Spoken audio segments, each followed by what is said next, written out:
chạy rồi nhá. Máy 19 này. Tốc độ đang là 1790 này. Cho tăng lên này. Ấn nút set thì nó sẽ tăng này. Cho giảm đi này.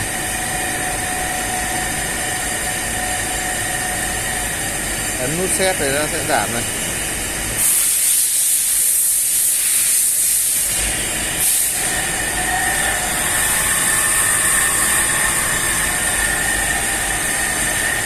Ấn nút dừng này.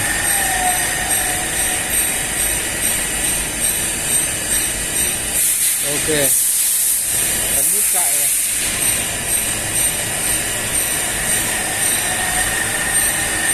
Điều chỉnh tốc độ này.